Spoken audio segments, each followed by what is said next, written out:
Hi guys, you are welcome once again to the Smart Way lectures on the Science Ambassador series.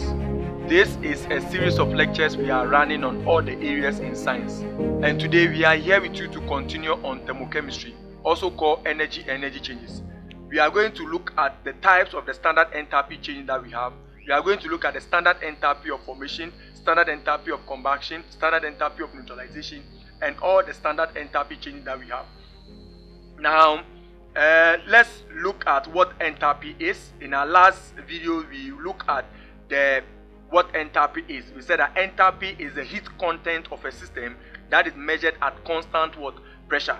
We said that at various conditions of temperature and pressure, the heat that we measure from a system changes.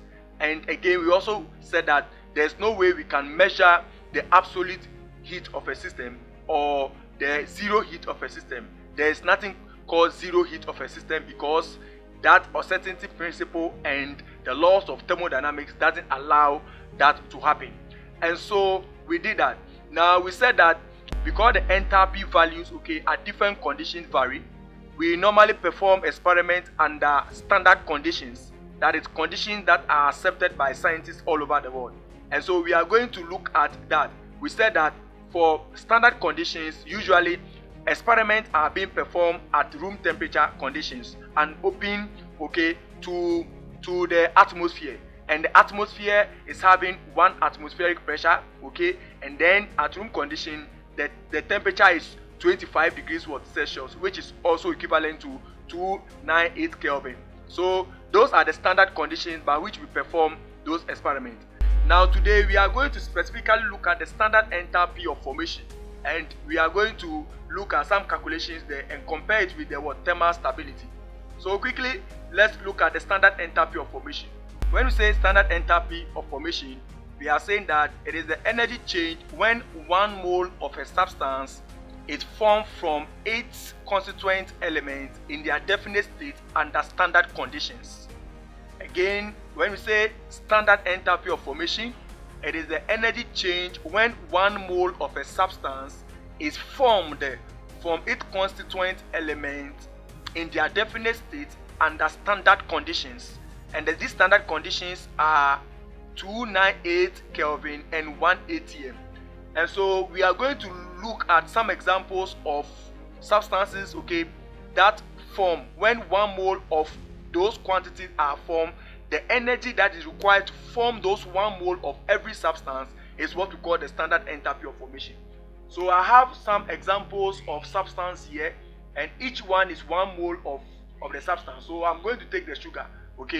Now if to form 1 mole of a substance, like say if you want to form 1 mole of sugar, that is 1 mole of sugar, 1 mole of what? Of sugar. Now this is the quantity of 1 mole of sugar. If I want to form 1 mole of sugar, this whole quantity, now sugar in its simplest form is represented as glucose, which is C6H12 and O6. This is the molecular formula for sugar. That is the simplest form. Now if I want to produce 1 mole of this,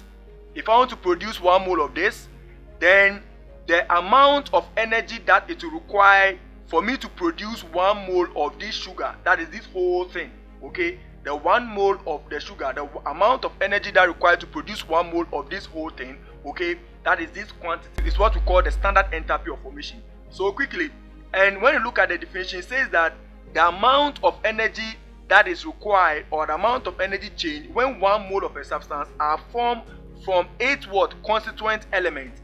Now this sugar, that is this sugar for instance, is having 3 basic elements. Now the first C is our carbon. C represents our carbon. Now hydrogen here, H represents our hydrogens.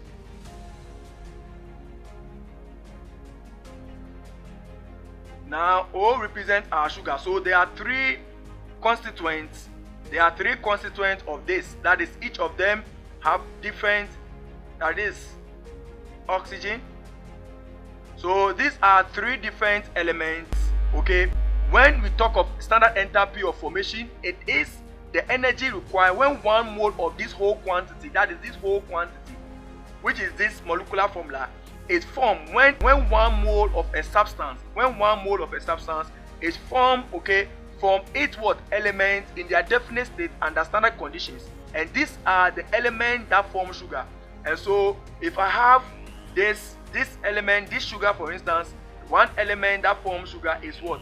Is carbon, and carbon comes in a solid form, so small s, and then the hydrogen comes as what? As a molecule, that is a gas, okay? So it comes as a gas. That's how it exists in nature at the room conditions. And then the oxygen also comes also as a gas, like that. And so the amount of energy, okay, required or change when 1 mole of this sugar is formed from what? 8 elements, okay, in their definite state under definite conditions. That is what we call enthalpy of formation. So enthalpy of formation is the energy change when 1 mole of a substance, and this whole quantity that we have here is a mole of a substance. And by formula, the sugar, the simplest unit of sugar, okay, that we know is a glucose. And this is the representation, and there are 3 basic elements that are there. C stands for carbon, hydrogen, H stands for hydrogen, O stands for what? For oxygen. And so these are the 3 basic elements that form sugar. And if you form sugar from 8 elements, that is these 3 elements, that these 3 elements must be in their definite state. The state we see them under room conditions is what we call the definite state. So under definite state or under room conditions, we see hydrogen as what? Hydrogen gas, oxygen as oxygen gas, and carbon as a solid. And if you combine all these 3 elements, the sugar, the 1 mole of sugar, okay, the amount of energy required to produce that 1 mole of sugar from 8 definite elements, okay, in their definite state is what we call standard enthalpy of what? Formation.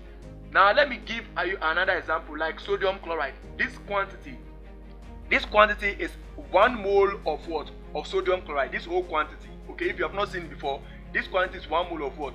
Of sodium chloride.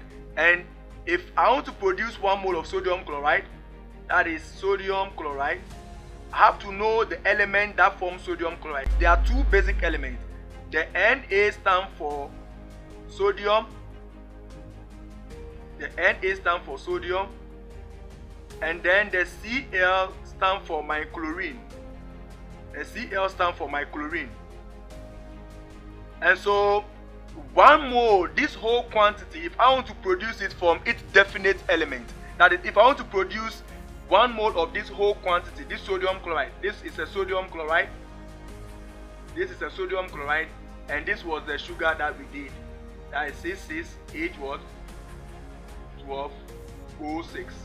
Okay, so if I want to produce 1 mole of this sodium chloride, that is this quantity, from its definite element, that is sodium on this one, the amount of energy that it will require, that will change, okay, in the process of producing 1 mole of this whole quantity from its definite element. And this definite element, sodium, comes in at ordinary conditions as solid. So at ordinary condition, we see sodium as solid, and that is the definite what? Composition of it, or that is the definite state. And then chlorine also at a room condition or at the definite state, they exist as what? Gas. So chlorine exists as gas in the atmosphere, so is Jane. So if the energy required to produce 1 mole of this whole quantity, that is 1 mole of sodium chloride, 1 mole. So you can see there is 1 mole here. You can see here I have 1 here, and here I also have 1 here. So I'm not focusing about the balancing now. Let me quickly balance this one now. I'm not focusing on the balancing now. I'm focusing on the amount of energy that will require when 1 mole of a substance is formed from its what? Constituent element. Okay, when 1 mole of a substance is formed from its constituent element under definite state. So this is 1 mole of that is 1 mole. Now if I want to balance it, this is sugar, so it's 6. I have 6 carbon here, so I have to put 6 over here, and I have 12 hydrogens here, which I have 2 here. So if I put 6 here and I multiply it times these 2, I get my 12. And then I have 6 hydrogens. I have what? 6 hydrogens here. And if I want to get 6 hydrogen, I'll multiply here by what? By 3, and then I'll get my 6 hydrogen. So the balance equation is this, but the focus is this whole quantity, the amount of energy required to form this 1 mole of this whole sugar, that is this whole quantity, okay, from its definite what element, or from its constituent element, okay, in their definite state, okay, at standard conditions. That's what we call standard enthalpy of what? Of formation. And this is the sodium chloride, 1 mole of sodium chloride, which is what? 1 mole of sodium chloride over here.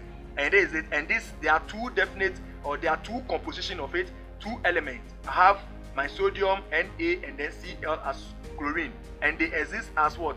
Solid, okay, and what? And gas respectively. So this is what we mean. Now if I want to represent it, okay, by mathematics, so for the first one, if I want to represent it, I have the enthalpy change, okay, the standard enthalpy of formation. This symbol here you see here is standard. So standard enthalpy of formation of 1 mole of sugar, that is this, okay, that, and this is 12, and this is what? 0.6. So this is how to represent it. So if you want to write the expression, we focus on the quantity of the sugar that is produced, and so the standard enthalpy of formation of sugar is this is how to write the expression. And then let me write this one too. The standard enthalpy of formation of the sodium chloride, that is this one, represent my standard, and then formation of what? 1 mole of sodium chloride, okay. Now the energy that it will require to form 1 mole of sodium chloride from 8 what? Constituent elements in their definite state, okay, at what? Standard conditions, is what we call standard enthalpy of what? Formation. Let me give you another example. Let me write carbon dioxide, okay. So we know that carbon dioxide is represented like this, and there are 2 basic elements, okay, of that. We have carbon, which exists at room conditions as solid, and then we have oxygen also, which exists at room conditions as what? As gas. Have you gotten that? And so the energy required to form 1 mole of carbon dioxide from 8 constituent elements in their definite state. When you say definite state, once again, it is the state we see it under room conditions. Under room conditions, carbon exists as solid and oxygen exists as what? As gas. And so if you combine this solid carbon and then this oxygen, okay, gaseous oxygen, if you combine them and you get, okay, you combine them, the 1 mole of carbon dioxide that will come out, the amount of energy required to produce 1 mole from this state is what we call standard enthalpy of formation. It's very simple. So that is it. Very simple. Okay, so here, so by mathematics, in our last video I said that the standard enthalpy change, in our last video I said that the enthalpy change, okay, for any reaction is the same as the sum of the enthalpy of the product minus the sum of the enthalpy of what? Of the reactant, okay, the sum of the enthalpy of the product minus the sum of enthalpy of the reactant. And so therefore, if I want to represent this one, for instance, okay, the enthalpy change for this particular reaction, is 1, the enthalpy change for the formation of the carbon dioxide, that is this, the carbon dioxide, now minus the standard, that is minus the enthalpy change, that is minus the standard enthalpy change, this is the standard, minus the standard enthalpy, okay, of formation of the reactant, and this is the there are 2 reactants. So formation of this, okay, formation of that, and then plus what? There are 2 reactants, and each reactant have their own standard enthalpy of formation. So I have to add the 2. So that is for formation of what? Oxygen. So I have that over there. So if you want to find the mathematical expression of the enthalpy change for the reaction, then you have to express it in terms of the standard enthalpy of formation of the individual product and reactant. So you just have to subtract the product, okay, away from the from the reactant.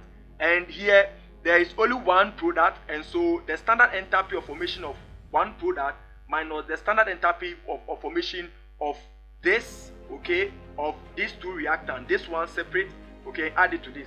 Because there are two reactants, you add this, and then you subtract it from the from the product. So this is the mathematical expression for it. Okay, so we'll end our lecture here. In our next episode, we'll be looking at the connection between the standard enthalpy of formation and thermal stability. Thank you.